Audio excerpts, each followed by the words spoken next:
FOXY 107, 104, the real sound of the triangle. It is here. It is time to vote. If you haven't voted already in early voting, Election Day is coming up on Tuesday. And in anticipation of that, on the phone, we've got Governor Tim Walz. How you doing? Thanks for joining us. Well, thanks for having me.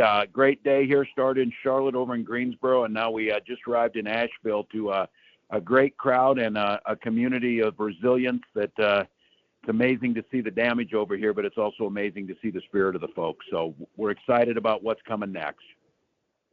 So, for people who are listening and are still trying to figure it out, I can't believe that there are people who are trying to figure it out, but we have to acknowledge there are some people that are still Yeah. on the fence and they need that push. Since you're here in North Carolina, let's talk to these North Carolinians. Tell us, how are our lives going to be better once Kamala Harris is elected President of the United States and you are elected Vice President of the United States? How will that change life for North Carolinians?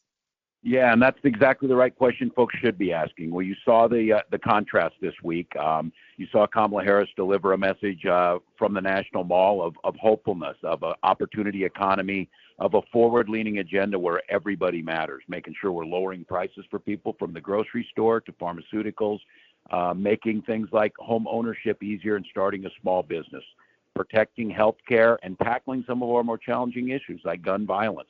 That's what a president's supposed to do. The contrast to that is Donald Trump is a list of grievances, denigrating our fellow citizens in Puerto Rico and listing things that are about Donald Trump. So I think those folks who are still out there, you need to elect folks like Kamala Harris who are there to serve you, to try and listen to the issues. And I think what I'm most proud of being on this ticket, she pledged to work across the aisle. She pledged to put someone on the ticket that are on the cabinet that would, be there to make sure that all voices are heard. So for those folks who are out there, you've seen the recovery. We'll be with you until the very end of this thing, till we make folks whole from the hurricanes, but also leaning into the future. North Carolina is vibrant.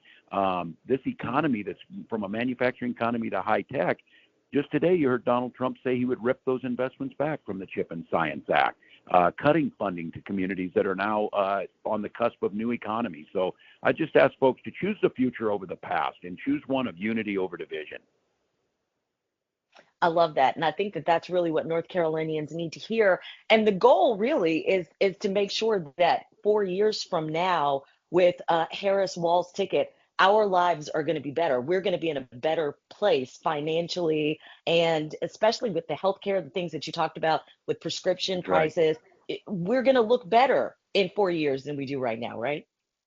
That's right. And that's what we owe to the next generation, to invest in them, from education to job training, to make sure that American manufacturing and American innovation is leading. And look, North Carolina's reputation across this country and across the world is one of future-oriented, forward-leaning, resilient folks who are on the cutting edge of new technologies, new manufacturing. Those are the things we want to invest in. And I would just ask folks to honestly look what's being offered in this, whether it's tax cuts that'll impact 100 million Americans targeting the middle class, or where it's Donald Trump promising tariffs that will hit middle class families, and talking about cutting Social Security and Medicare rather than what Vice President Harris is talking about, expanding Medicare for in-home care. We know we're an aging population, especially in more rural areas.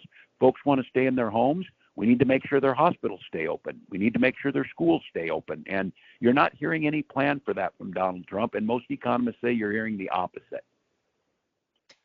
I'm so glad that you touched on that, because a lot of us of a certain age are part of that sandwich generation where we've got young kids at Yes. home, we have aging parents.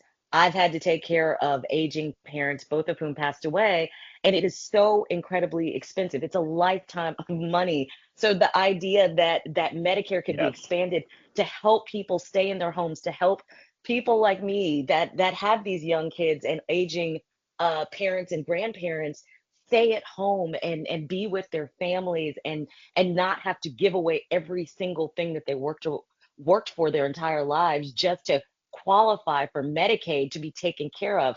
I think that's huge. Amen. That is 100% it. Right now, you have to spend down your savings, and then you up having to try and find long-term care, which is difficult in more rural areas. Why does it not make sense? We pay into Medicare. It saves money in the long run, and it lets people retire with dignity.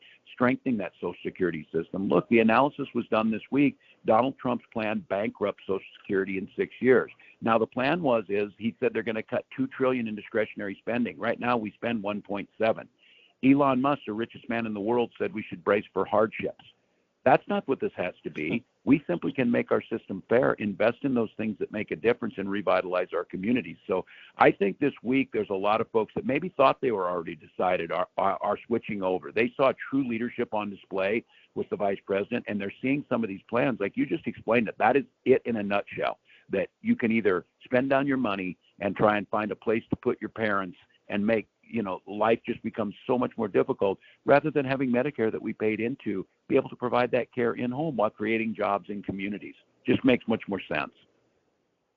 Well, listen, we appreciate everything that you're doing and talking to our FOXY audience and making sure that they are informed, making sure that they've got every last bit of information to make a really intelligent decision for themselves and for their community.